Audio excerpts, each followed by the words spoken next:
Hello and welcome to Lunchtime Politics. First, the highlights.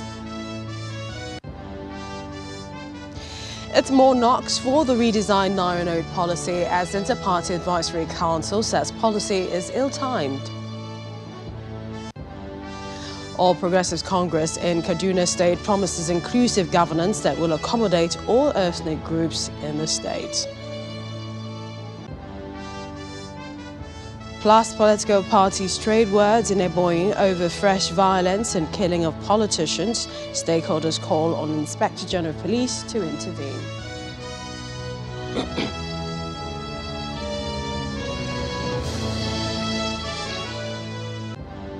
Hello and welcome to the program. I'm Millicent Walker in Lagos. It's 17 days to the presidential elections and we are monitoring the major stories making the headlines. We start off with the Inter-Party Advisory Council, IPAC, and according to the council, the introduction of new currency by the current administration is anti-people and does not follow the rule of law. The national chairman and presidential candidate of the Action Democratic Party, Mr. Yabagi Sani, who also doubles as IPAC chairman, said consideration was not given to the impact the currency change could have on the people, which is why Nigerians are going through so much in search of the new Naira note. He was speaking earlier today on our program, The 2023 Verdict. You should have had enough money before you even begin to implement this policy. Money should have been ours. I mean, should be in every bank before you start or wherever you need to keep it. Central Bank has a branch in all the states. Why don't they put enough money? They know how much people are withdrawing. They know how much they are taking out of the economy. If they didn't have the capacity to print enough money so that money is there, you just go to the bank, collect your money, and then go away. You know, so why didn't they do that? Print the money before the date of commencement of your policy. So that people will not suffer. It will be seamlessly done. The challenge for you then, in this case, it's not Sonny, seamlessly done. The social disruption, because money is the element that controls, you know, every activity that the common Nigeria or the masses, you know, engage in. And here you have disrupted everything that the people are doing, and you say within 2 weeks you'll correct it. How? Which magic are you going to perform? You see, this policy is not something that is alien to other, you know, economies, for instance. I mean, it's something that is common, but it's never done like this. I don't know which country changes their currency within 2 weeks, you know, or how many weeks they are given, or 3 months they said, you know. In other climes, you allow the thing to go on, you know, and then seamlessly, people are not taken through any difficulties. You don't dislocate their businesses, you know, when they are battling with, you know, these horrendous situations that we have in terms of economic retrogression that we have in this country. People are battling with poverty, they are battling with insecurity, and you now come and add, you know, this kind of draconian law that has no meaning, you know, in terms of what you want to achieve. You know, it's only the enemy of the state that will introduce this kind of thing so that the elections themselves will not even take place. Or when it takes place under a situation that you can't guarantee, you know, free, fair, and credible election. Because this is completely bad, you know, as the timing and everything that you want to talk about it, if you want to be sincere to yourselves. Well, staying with the Naira note, the governor of Ogun State, Dapo Abiodun, says the use of agents by the central bank to make the redesigned Naira note available is becoming counterproductive. Governor Abiodun, who decries the exorbitant charges associated with withdrawing the note, described it as a scam and appeals to the central bank to intervene. He stated this when he met with officials of the CBN and Bankers Committee in Abeokuta, the state capital. The complaints that we hear, and I understand the thinking about behind using the agents because they are the closest to the grassroots. They are meant to, you know, support areas that are underbanked or underserved by banks.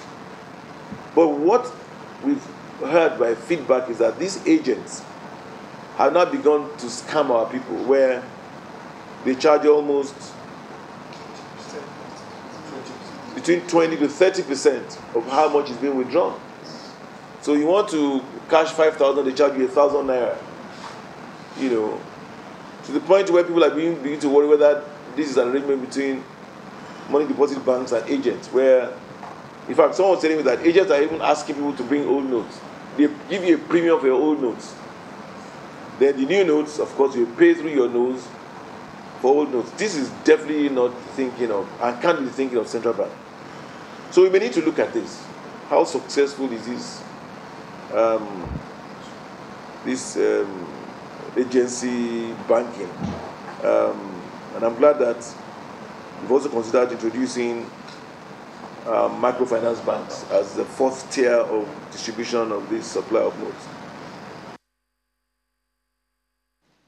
Away from the Naira redesign policy, more reactions have continued to pour in on the Supreme Court's judgment affirming the President of Senate, Ahmed Lawan, as a candidate for the Yobe North APC senatorial candidate. The latest is coming from two lawyers who were on our earlier program. The 2023 verdict, Mr. Monday Ubani, who is the chairman, section of Public Interest and Development, and another legal practitioner, Mr. Victor Giwa. Gone are those days where people come up and argue that the issue of the candidate of a party is the internal affairs of the party. And that was what led to the case of Amechi versus INEC. And I will give you a little background.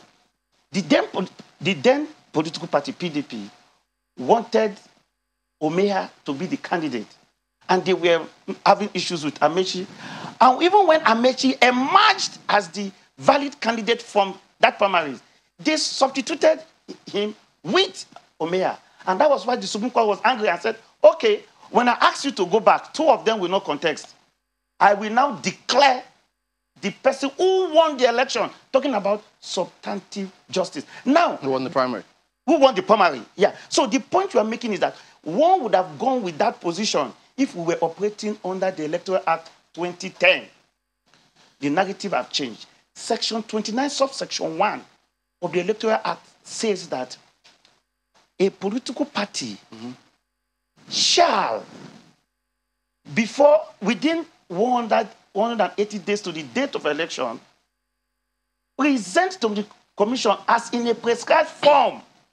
The candidate is sponsors. All right. That candidate must, look at the word he used. When he started with the word shall at the beginning, on getting to the issue of the primaries, he said, such candidate must emerge from a valid primary. What Lawan's case has established, further is the tyranny of political party is still very alive. The issue of the lawyer you are going to use to commence your election petition is critical. If he does not understand the technicalities of election petition, he runs into problem. Because the court will never give you what you do not ask. It's based upon the facts of your case, your averment, and your reliefs. They will never come and amend your suit. So if you make a technical error, which is what most of the electoral matters is purely technical, it's a bit technical. And so you must have, maybe you have to amend our laws now. From now going forward on the issue of election, that look, issue of commencement, can we agree that we do not want to now bring so much technicality into it, which is what India did with public interest cases. In India today, you can write ordinary letter to the Supreme Court or to any of the courts, on public interest matter, and your matter will be heard.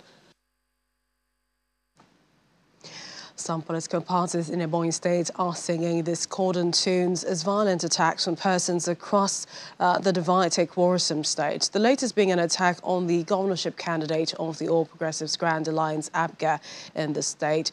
Now, there was also an attack on some members of the ruling APC there, which led to the death of some persons. In a matter of days, Nigerians will be electing new leaders that will pilot the affairs of the country in the next 4 years. And as expected, politicians are going about canvassing for votes. In Ebonyi State, the campaigns are also going on, but not without reports of violence. Recently, the convoy of the governorship candidate of the All Progressives Grand Alliance, Professor Benodo, was reportedly attacked during a campaign rally in the state. Honestly, I'm worried. I'm seriously worried about what will be the potential response of people here. PDP members were attacked where they had their meeting of local government. Labour people have been attacked here. So this place has become a a danger zone for whoever is running election other than APC party. So it's a crisis situation we find ourselves under. Also reacting to the worrisome attacks on notable politicians, the director and spokesperson of the PDP supporters groups calls on the Inspector General of Police to look into the safety of politicians during rallies.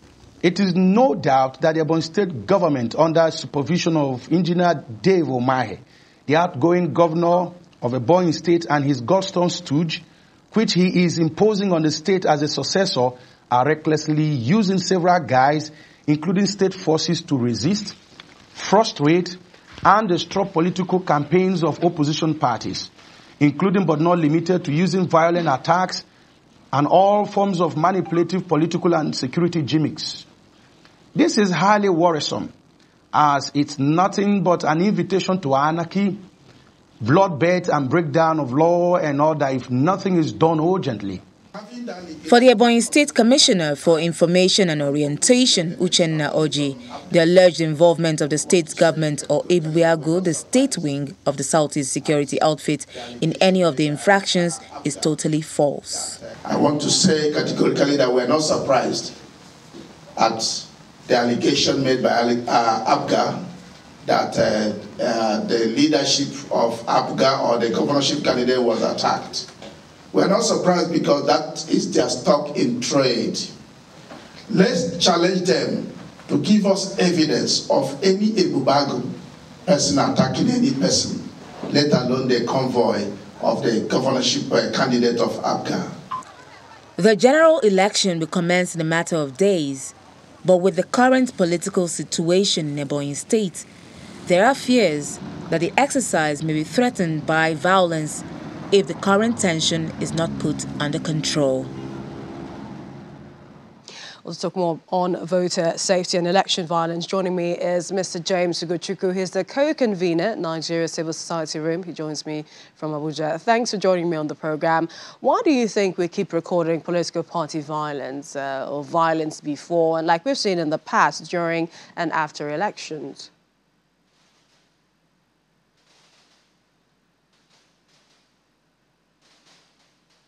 Well, I think it's a kind of political culture we are having in the country, which different state institutions have not been able to tackle all this while.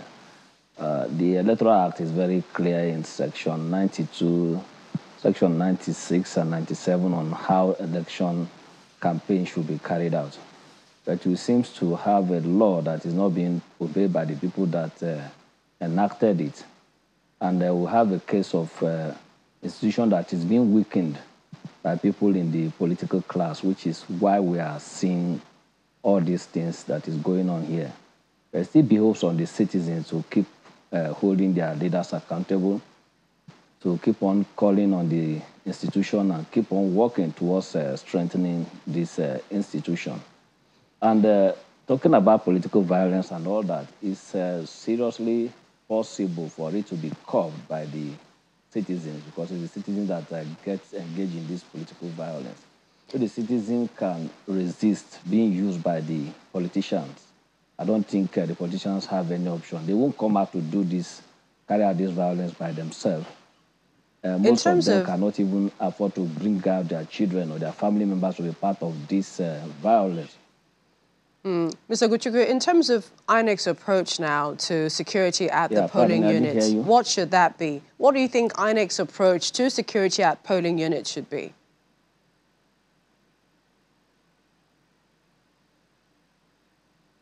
Well, INEC is the co-chair of the Interagency Consultative Committee on Election Security, and the other co-chair is the Inspector General of Police. So, for instance, now, INEC, I think, have all the early warning system and all the mapping of hotspots of where they are likely going to have a breach of security and all that. So what we are expecting from INEC is to ensure that they work hand in hand with the police. Because the challenge we used to have at times is that to have poor deployment of security operatives in most of these polling units that are likely going to have or have history of election violence. So we are looking at INEC working hand in hand with these security operatives to ensure that they have adequate and robust deployment across board based on the intelligence report that most of civil society have already given out there on where and how election violence is likely going to occur. So INEC working hand in hand with security will help in all this. And in the polling unit as well, other things that makes violence to occur is rowdiness.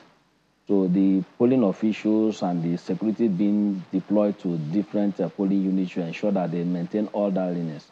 When there's orderliness and people are well spaced and all that, and the polling unit is well separated from the crowd, I think to a very large extent, we can have a violence-free election. Then if you have the entrance to different polling units being manned by soldiers and police and all that, I think we can mitigate election violence to a very large extent. We appreciate your time. Mr. James Ugochukwu is a co-convener, Nigeria Civil Society Room. Thanks for joining me on the program.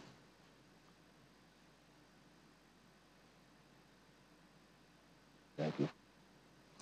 Well, still to come, we'll have another guest who'll be speaking on election manipulation and risk index. That's Mr. Samson Utodo of Yaga Africa. Do stay with us.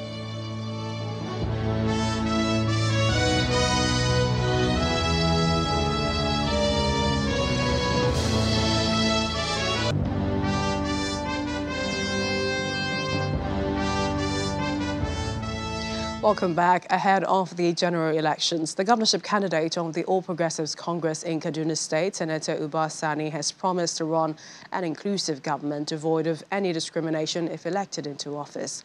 Well, the APC candidate made the promise when he took his campaign to the Igbo community in the state, where he promised to include non-indigents in his cabinet, as well as ensure even distribution of dividends of democracy to all parts of Kaduna State, irrespective of geographical location. At the event, the Igbo community on their part unanimously endorsed the candidacy of Uba Sani, promising to vote massively for the APC candidate. We want to form a government where Igbo can be a commissioner in Kaduna State.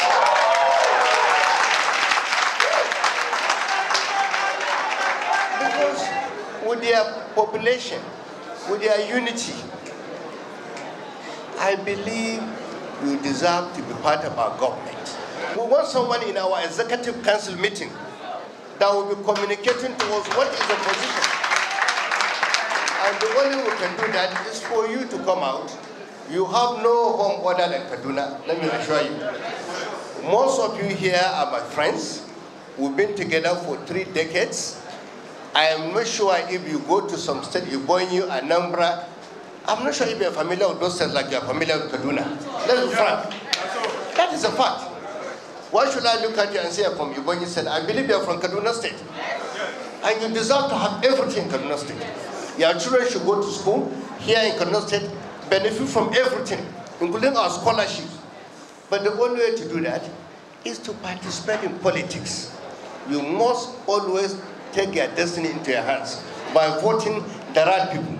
We have a lot of people that are in our campaign council. Therefore, please, I'm urging you and appealing to you to please, let's work together as a family. Let us work together as a family. I can assure you here that I will try as much as possible to work with you without any discrimination. Everybody will be equal as long as we are going to be together and work for the interest and progress of Kaduna State. As preparations for this month's election inch closer, an earlier report by a coalition of 10 civil society organizations said 22 Nigerian states are at high risk of election manipulation. Well, Mr. Samson Utodo is the Executive Director, Yaga Africa. He joins me now for more on this. Welcome to the program, Samson. How did the group arrive at this evidence-based tool, Election Manipulation Risk Index report? Well, thank you very much. So what we did was to look at election manipulation and its manifestations in different dimensions. So we aggregated 6 variables, and those variables include INEC capture, resistance to the use of the BVAS and IREV, voter suppression, history of election manipulation, election litigation. And looking at these variables, we look at the indicators for these variables, and it was just clear that in some states you have these variables dominant. So what we classified the states as high risk and medium risk and low risk. For high risk, for any state that has 3 or more of this variable is considered a high-risk state. And so you have 22 states considered as high-risk state because they have 2, 3, or 4 variables. So let's take a classic example of voter suppression as a variable, and what are the indicators? So first, we look at the purchase of PVCs across the state. And when you look at just voter suppression, it's one variable that is quite high across the state. So 32 states have cases of a likelihood of voter suppression because there's a purchase of PVC, there's the unavailability of PVCs, and then you also have theft of PVCs. When you also look at the states that have medium risk, there are only 12 of them. Those states, have 2 variables recorded in the states. And then for the low risk, you have just 3 states that are considered low risk for election manipulation. When you look at this across the country, we should be worried and disturbed that 22 states, are high risk for election manipulation. And the purpose for this manipulation risk index is to help citizens understand that election manipulation doesn't just happen on election day. It happens in the pre-election period, and this is how it is manifested. But it's important to take mitigation measures to address these cases of election manipulation we are seeing in the build-up to the elections. It's also interesting that that report recorded 2 states with resistance to election technology. Why indeed those particular 2 states? And do you think this poses a challenge to the BVAS? Well, there's no gain saying that a cross-section of the political elites are uncomfortable with the BVAS, are uncomfortable with the IREV, because of the power of these 2 technological innovations to limit election manipulation. In one of the states, in particular, Imo State, there is, a litigation, which we consider frivolous litigation, geared towards obtaining a ruling of the court to prevent INEC from deploying the BVAS. We've also seen and heard, leaders of political parties express concerns about this technology. So the whole world and the whole country knows that there are some people who are not comfortable with this technology. But does it in any way constitute a threat to the efficacy of these tools? My response is no. INEC has remained adamant, and it aligns with the position of majority of Nigerians that these technological tools should be used.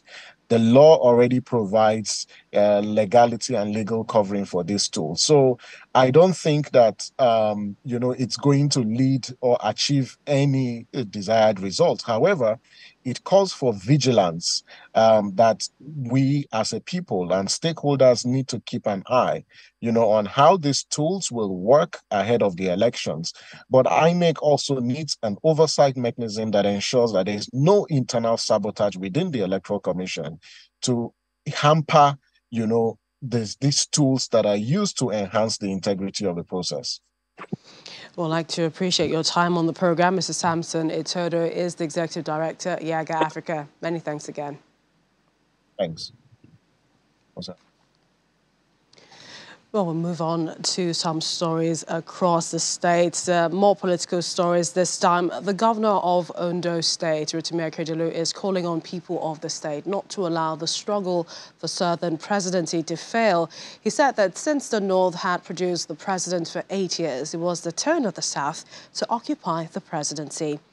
Over in Oyo State, the police command says it has closed-circuit television, CCTV, to monitor the forthcoming general elections. The Commissioner of Police, Adebowale Williams, made this known at the Southwest Stakeholders Roundtable on the 2023 general elections, which was organized by the Center for Transparency Advocacy.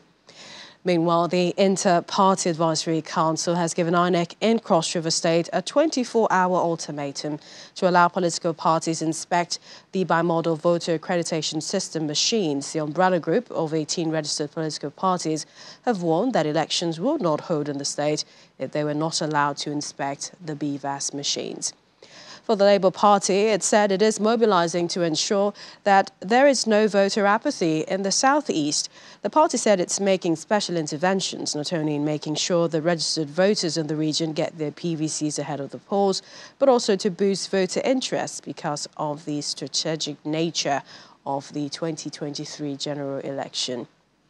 And finally, in Kano, the state governor, Abdullahi Ganduje, has expressed concern about what he calls the regrouping of elements from the annulled June 12 presidential election, who he says are using the current crisis generated by the cash policy to undermine the country's democracy.